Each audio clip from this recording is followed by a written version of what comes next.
नमस्कार, मैं हूं आशुतोष और आप देख रहे हैं सत्यहिंदी.com।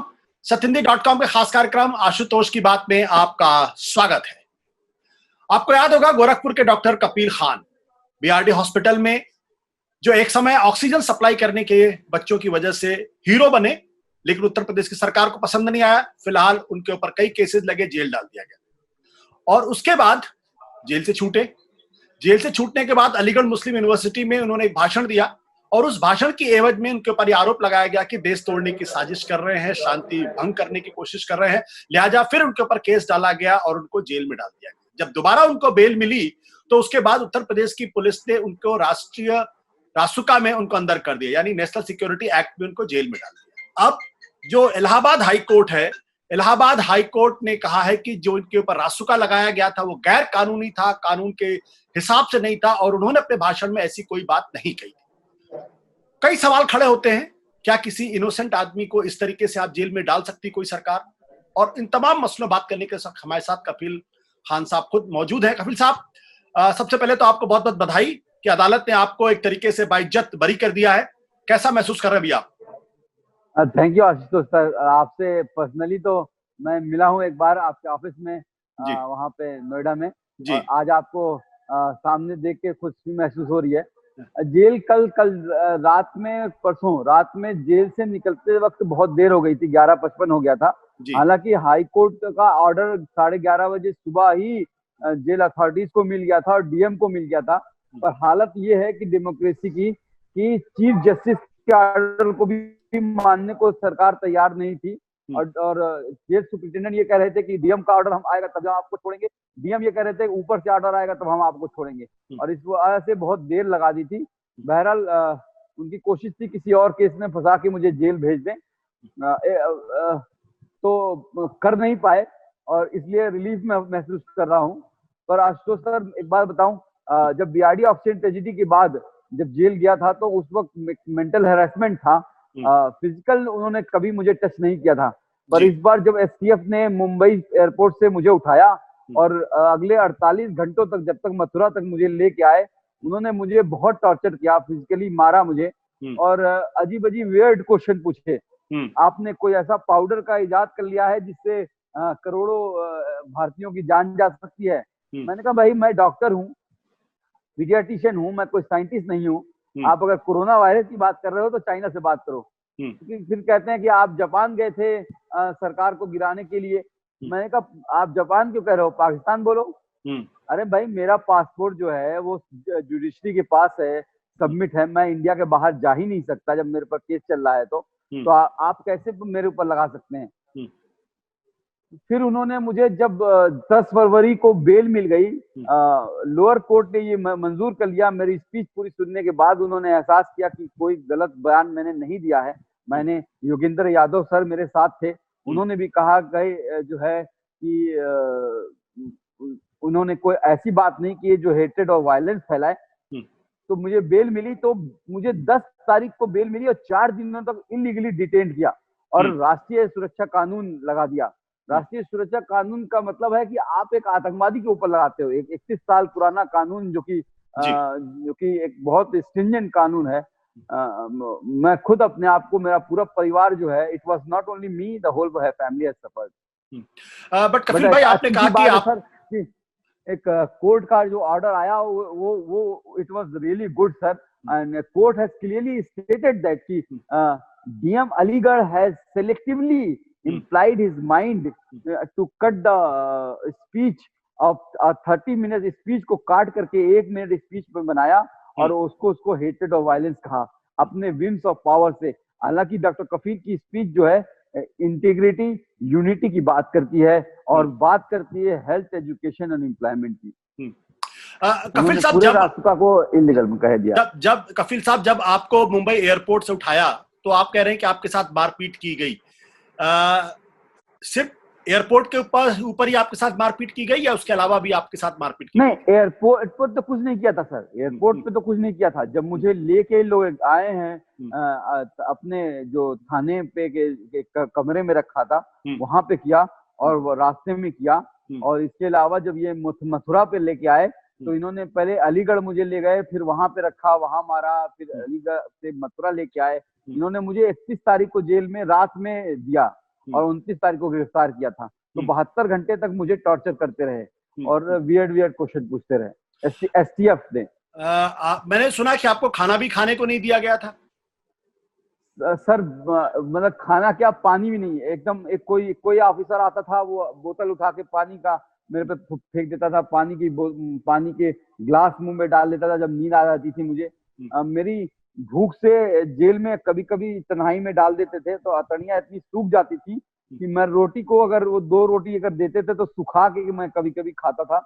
और एक बार तो ऐसा हो गया था कि अतड़ियां इतनी क्रैम्पिंग पेन होता था कि मैं चिल्लाता था, कस कस के, जैसे पागल हो जाते हैं आदमी, तो मैं चिल्लाता था। तो इस तरह से इस बार फिजिकली टॉर्चर किया सर। क्या कारण है, आपको क्यों टॉर्चर किया गया इस तरीके से? सर मुझे तो यही लगता है कि वो जो क्वेश्चन मैं पूछता हूँ कि BRD ऑक्सीजन, अगर आपने ऑर्डर पढ़ा होगा सर, 45 पेज का ऑर्डर है, जिसमें भी चीफ जस्टिस ने ये माना है कि जब से BRD ऑक्सीजन ट्रेजेडी हुई है, उत्तर प्रदेश सरकार जो है वो स्टेट स्पॉन्सर विक्टिमाइजेशन ना सिर्फ डॉक्टर कफील का हो रहा है, पूरी फैमिली का हो रहा है। आपको याद होगा मेरे भाई पे भी गोली चली थी, जहाँ पे चीफ मिनिस्टर खुद मौजूद थे 500 मीटर की दूरी पे। तो मुझे लगता है कि जो मैं क्वेश्चन बार बार हर जगह पूछता हूँ कि if doctor Kafeel is not a murder, if high court, Allahabad high court is saying that Kafeel is not a murder, Uttar Pradesh internal inquiry committee has given me a clean sheet and is saying that he arranged cylinders to save kids, तो किसी ने तो उन बच्चों को मारा है। मैं सवाल हर जगह पूछता हूँ और मुझे लगता है कि जो सही रियल कल्प्रिट्स हैं, जो सही जिन्होंने ऑक्सीजन बंद की और जिन्होंने पेमेंट नहीं किया, उनको बचाने की कोशिश में मुझे बार बार परेशान किया जाता है। क्या आपके मन में कभी ये भाव आता है कि काश आपने वो काम नहीं किया होता तो आप इतनी बड़ी मुसीबत में नहीं फंसते? नहीं सर, नहीं, कभी नहीं सर, ऐसा कभी नहीं आता है, क्योंकि कहते हैं कि एक बच्चे की भी अगर जान मैंने बचाई हो उस दिन, तो क्योंकि मेरे अपने भी बच्चे हैं और मैंने अपने सामने, हालांकि उस दिन 400 बच्चे थे, 70 बच्चों ने मेरे सामने दम तोड़ा है। तो मेरे ख्याल में कभी मेरे जिंदगी मेरे कभी नहीं ख्याल आया कि even if you ask me today that I would have to go again, I would go it again, and if I have to save one life, that would be enough. I would do it again. Kapil भाई, मैं आपके इस जज्बात को बहुत बहुत कदर करता हूँ। आपके परिवार वालों की क्या हालत है अब आपको देख के? सर डरे हुए हैं। माँ थोड़ी, आप ये सोचिए कि 65 साल की बूढ़ी माँ, जिसको आप इस कोरोना काल में कहते हैं, खुद हमारे प्रधानमंत्री कहते हैं कि 60 साल के ऊपर के लोग जो हैं घरों में रहें और बाहर ना निकलें। मेरी 65 साल की बूढ़ी माँ अलीगढ़ कोर्ट के लोअर कोर्ट से फिर वो इलाहाबाद कोर्ट जाती है, इलाहाबाद कोर्ट के वकील से उन लोगों के हाथ पैर जोड़ती है, फिर वो सुप्रीम कोर्ट 2-2 बार जाती है, सुप्रीम कोर्ट के वकीलों से मिलती है। तो एक 65 साल की बूढ़ी औरत जो है 7.5 महीनों से, सर वो बहुत थक गई है, वो लोग रोने लगे हैं, मेरे भाइयों का बिजनेस बर्बाद हो गया है, तो वो लोग डरे हुए हैं। और इसी वजह से हम लोग अभी यूपी छोड़ के थोड़ा राजस्थान चले आए हैं, थोड़ा सा कि अपने फैमिली के साथ टाइम थोड़ा स्पेंड करेंगे। आपने अपनी माँ से बात किया? हाँ, माँ से कल मिला, मैं माँ से मिला और बहुत रोई मेरी माँ। और मेरी माँ ने यही कहा कि बेटा तुम जो है अब बंद कर दो, बोलना बंद कर दो, और अब जो है नौकरी से छोड़ दो, तुम नौकरी से चले जाओ, हट जाओ, कुछ और काम कर लेंगे, ये कर लेंगे। वो थोड़ी डर गई हैं वो थोड़ी। और तो मैंने उनको समझाया कि मतलब अगर बहुत लोग हैं अम्मी जान मेरी तरह बोलने वाले, आप ही जैसे आशुतोष सर आप बोल रहे हो, योगेंद्र यादव सर बोलते हैं, रवीश कुमार बोलते हैं, बहुत से लोग हैं जो बोल रहे हैं, सिर्फ एक आदमी। और अगर सच्चाई जान के सामने मैंने बस इतना ही कहा कि अम्मी अगर मेरे सामने कोई बच्चा मरता रहे और मैं खुद अगर नहीं बचाऊं तो क्या मैं खुद अपने आप को जवाब दे पाऊंगा, मैं खुद जिंदा रह पाऊंगा? या अगर कुछ गलत हो रहा है कि जो है, चाहे वो अनएम्प्लॉयमेंट की बात हो, चाहे वो डेमोक्रेसी खत्म होने की बात हो, अगर खुद अंदर से अगर कुछ सही ना बोले तो दिल को खुद आप मना नहीं पाओगे। तो अम्मी ने क्या बोला आपको? अम्मी ने कहा तू पागल हो गया है, तू खुद भी मरेगा और सबको परेशान कर रहा है। अपने बच्चे का मुंह देख, अपने अपने मेरा, क्योंकि सर एक ट्रेजेडी है कि जैसे मेरी बच्ची जब उस वक्त 11 मंथ की थी, जब हम लोग पीडियाट्रिशियन, मैंने मणिपाल से एमडी पीडियाट्रिक्स किया है, और जब 3 साल की ट्रेनिंग में मेरे मेरे टीचर्स कहा करते थे कि माइलस्टोन जो बच्चों का होता है कि जब पहली बार बच्चा बोलता है, कब पहली बार चलता है, कब पहली बार स्टेप करता है, वो सीखना जब होगा जब तुम खुद फादर बनोगे। और जब मेरी बच्ची 11 महीने की, तब बीआरडी ऑक्सीजन ट्रेजेडी हो गया, और मैं जब बाहर आया तो वो दौड़ने लगी थी, बोलने लगी थी, और मुझे पहचानती नहीं थी। इस बार मेरा जब लड़का था, 6-7 महीने का लड़का था, और उसको छोड़ के मैं गया, और जब मैं वापस आया हूँ तो वो मुझसे डरता है, क्योंकि कल तो मेरी दाढ़ी बड़ी थी तो वो और डर रहा था, आज मैंने शेव कर लिया है, तो वो मेरे बड़े भाई के गोद में भाग जाता है मुझे देख के कि मैं कोई स्ट्रेंजर हूँ। तो ये जो दर्द है, जो शायद योगी जी ने जाने अनजाने में दिया है, वो दर्द बहुत बड़ा दर्दनाक है सर। और आपकी जो पत्नी है, उनका क्या रिस्पॉन्स है? She is strong and this time BRD के टाइम तो वो मीडिया से घबराती थी, पर इस टाइम वो खुल के सामने भी आई, और कई बार उन्होंने इंटरव्यू दिया। She is strong. कपिल साहब, क्या आपको लगता है कि ये इलाहाबाद हाई कोर्ट के ऑर्डर के बाद आपकी समस्या खत्म हो गई है? सर मेरी समस्या खत्म नहीं हुई है, लेकिन इलाहाबाद हाई कोर्ट का एक ऑर्डर का एक सबसे अच्छी बात है कि 45 पेज के ऑर्डर में जस्टिस माथुर ने एक बात ये लिखी है कि नेशनल सिक्योरिटी एक्ट आप कहाँ कहाँ पे लगा सकते हो। तो मुझे लगता है कि जो यूपी में ये बहुत आम सी बात है, जिसे कहते हैं भूजा बांटा जाता है, एनएसए बांट दिया जा रहा है, वो बहुत लोगों को रिलीफ मिलेगा। और सरकारें, कोई भी सरकार, चाहे यूपी की सरकार हो चाहे कोई और भी सरकार हो, ऐसा नहीं है, पंजाब में भी कई बार जो है बहुत लोगों पे एनएसए लगाए गए हैं, वहां पे कांग्रेस की सरकार है, तो अगर वहां पे जो है एनएसए लगाया गया है तो उन लोगों को रिलीफ मिलेगा। बाकी सर मेरा ये है कि मैं तो, मुझे नहीं लगता है कि 2000 उनका अगर बस चलेगा तो 2022 तक मुझे जेल में रखेंगे, पर मैं जल्दी लेटर लिखूंगा अपने मुख्यमंत्री योगी आदित्यनाथ जी महाराज को कि मुझे अगर वो नौकरी पे वापस रख ले, क्योंकि 3 साल हो गया है, फाइनेंशियली बुरी तरह से टूट गया हूँ, मुझे मेरी नौकरी दे दें तो मैं एज अ कोरोना वॉरियर एक काम कर सकता हूँ, करना चाहूंगा। आपको शायद पता हो कि मैंने जेल से भी प्रधानमंत्री को लेटर लिखा था 19 मार्च को कि सर जो है कोरोना जो है फैलने वाला है, और चूंकि मैंने पूरे इंडिया में घूम के अपने हेल्थ सिस्टम को देखा है जो कि पूरी तरह से टूटा हुआ है, तो एक बार जब ये कोरोना फैलेगा तो कम्युनिटी ट्रांसमिशन की stage is imminent, stage 3 is imminent. हालांकि सरकार अभी भी डिक्लाइन कर रही है कि कम्युनिटी ट्रांसमिशन नहीं हो रहा है, 30 से 40 लाख लोग ऑलरेडी अफेक्टेड हो गए हैं, 60,000 लोग मर चुके हैं। तो मैं कोशिश करूंगा कि सरकार अगर मुझे नौकरी दे देती है तो मैं एज अ कोरोना वॉरियर काम करना चाहूंगा, और अगर नहीं देती है तो मैं हम लोग आसाम और बिहार, केरल, जहाँ पे फ्लड इफेक्टेड एरियाज हैं, वहां पे कैंप लगाने की कोशिश करेंगे। कपिल भाई, आपको लगता है कि योगी जी कुछ पर्सनली आपसे बहुत नाराज हो गए हैं? लगता है मुझे उनको गुमराह किया जा रहा है, उनके दिमाग में कुछ भरा जाता है शायद वो। सर मैं जेल में था तो हम लोगों को रामायण जो है 9 से 10 बजे तक पूरे लॉकडाउन में रामायण हम लोगों ने देखी, रामायण देखी, फिर उत्तर रामायण देखी, और उसमें एक जहाँ महर्षि वाल्मीकि श्री रामचंद्र जी से कहते हैं कि राजा, जब श्री रामचंद्र जी खुद बाण उठा लेते हैं अपने अपने बच्चों को मारने के लिए, तो वो कहते हैं राजा का धर्म जो होता है राजधर्म होता है, राजहट नहीं होता है, पर यहाँ तो मेरा राजा जो है वो बाल हट कर रहा है। अब उसका मेरे पास कोई जवाब नहीं है सर। आपने ये क्यों कहा कि एसटीएफ आपका एनकाउंटर कर सकती थी, नहीं किया?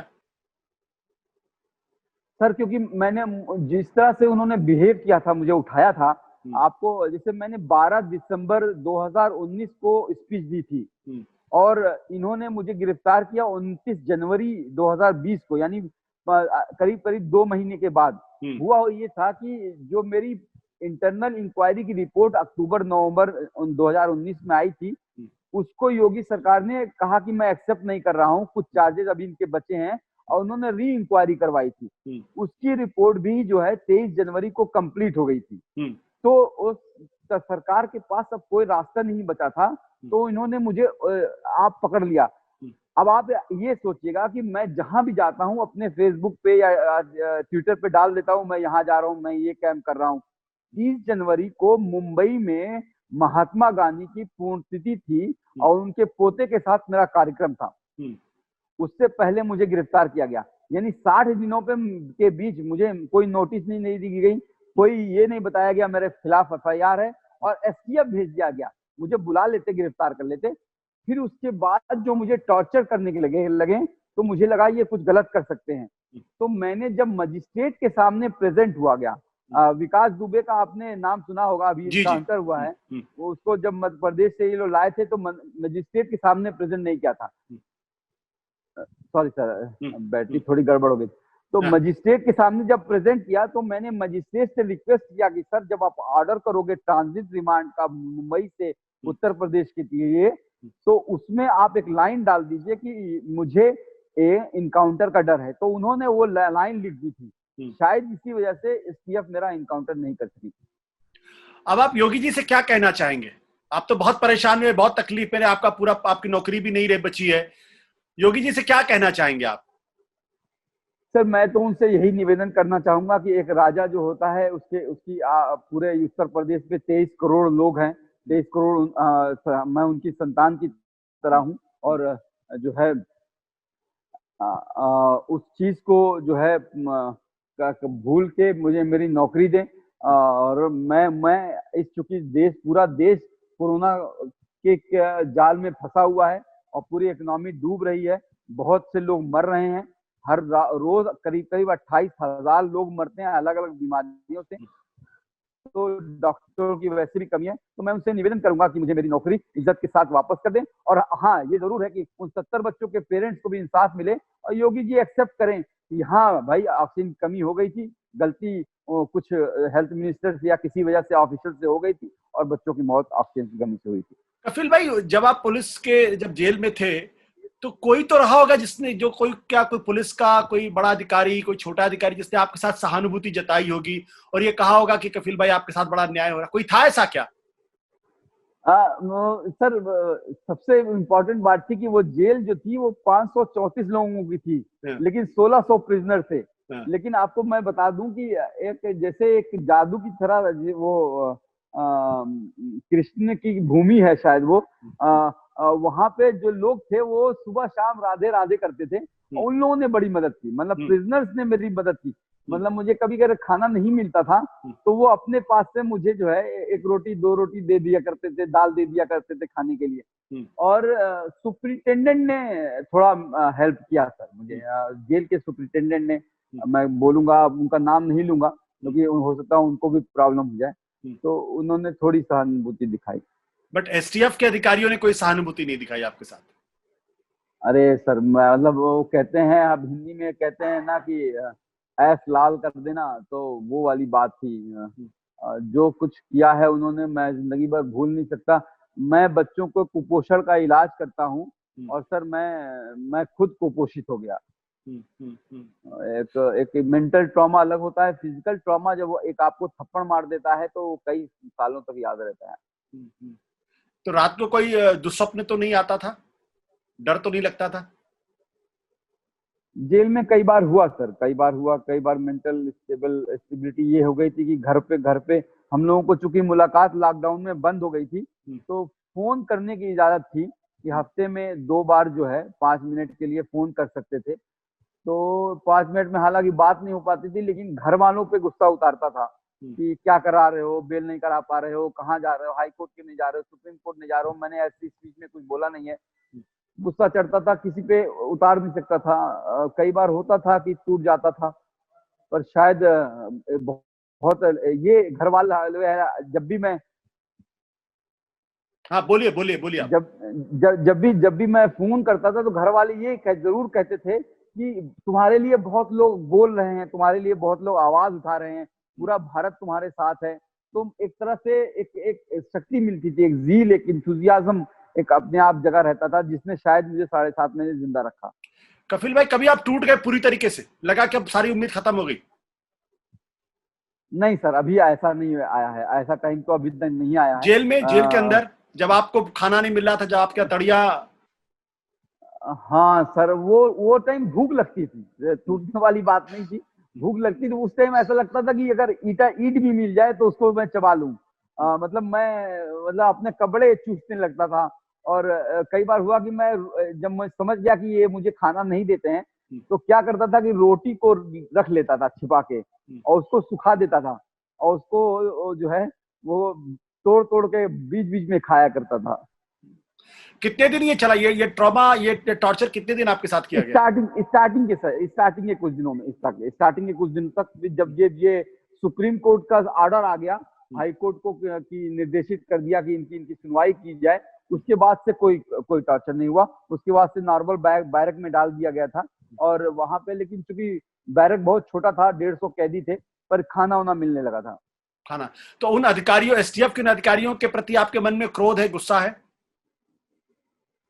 सर मैंने एक बात वहां पे, अधिकारी का नाम नहीं लूंगा, मेरी वाइफ ने एक लेटर लिखा था कि मुझे जेल में भी मार दिया जाएगा और इनकाउंटर का डर है। उन्होंने चीफ जस्टिस को लिखा था, तो इंक्वायरी एक बनी थी, तो डीआईजी लेवल के एक अधिकारी आए थे। तो मैंने जब उनसे शिकायत की थी कि ये खाना नहीं देते हैं और एसटीएफ ने मेरे साथ ऐसा किया, तो उन्होंने कहा कि देखो यार, हम सरकारी नौकर हैं और हमें जो भी आदेश मिलता है ऊपर से, हम लोग रोबोट की तरह काम करते हैं।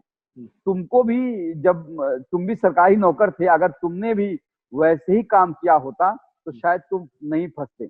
और हम सब जो है एक सिस्टम का पार्ट होते हैं, और सिस्टम जो है ऊपर से चलता है। वो जो आदेश देता है उसको हर कोई मानता है, चाहे वो एक अदना सा सिपाही हो और चाहे वो डीजीपी लेवल का कोई आदमी हो।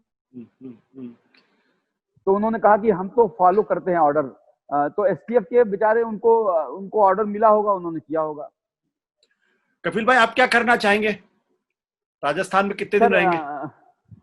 सर कुछ दिन राजस्थान में रहना चाहूंगा, अपनी फैमिली के साथ टाइम स्पेंड करना चाहता हूँ। उसके बाद मैंने आपको बताया कि मैं आसाम, बिहार और केरल, तमिलनाडु, कर्नाटका, गुजरात, जहाँ पे बाढ़ आए हुए हैं, हमने डॉक्टर कफील खान मिशन स्माइल फाउंडेशन करके एक एनजीओ बनाया है, टीम बनाई हुई है 50 डॉक्टरों की करीब। कुछ एम्स के डॉक्टर हैं, कुछ जो हमारे दिल्ली के, गुड़गांव के डॉक्टर्स हैं, मिलके हमने टीम बनाई है। हम लोग वो जाएंगे और लोकल डॉक्टर्स के साथ मिलके कुछ कोशिश करेंगे कि कोरोना वायरस पे भी, यहाँ तक कि मैंने ये डिसाइड किया हुआ है कि जो हमारे देश की 3 इंस्टीट्यूट जो है वैक्सीन पे रिसर्च कर रही है, उनको अगर गिनी पिग की जरूरत होगी, एक रिसर्च के लिए आदमी की जरूरत होगी, तो मैं अपने आप को प्रस्तुत करने के लिए तैयार हूँ, क्योंकि मुझे अभी तक कोरोना हुआ नहीं है और मैं अभी यंग हूँ और कोई डिजीज नहीं हुई है।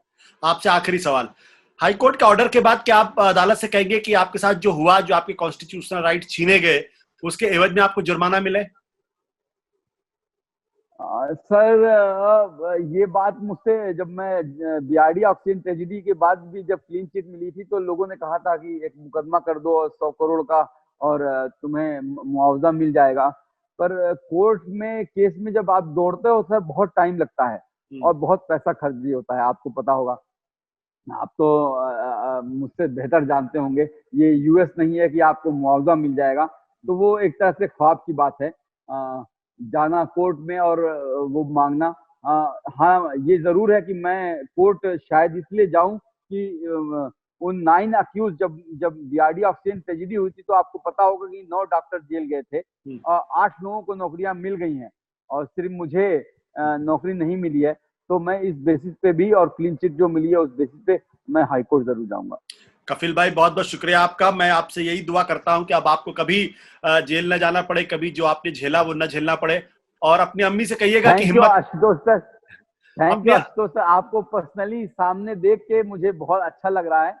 और जो है, आप मुझे पता है, आप जो है योगेंद्र यादव सर के साथ और आम आदमी पार्टी के साथ भी जुड़े रहे, बहुत काम किया आपने भी, और अब आप अपना अलग वजूद इतना बड़ा बनाया हुआ है। आप भी वजूद, आप तो भी लड़ रहे हो सर, तो आप भी तो आवाज उठाते हो, आपको डर नहीं लगता?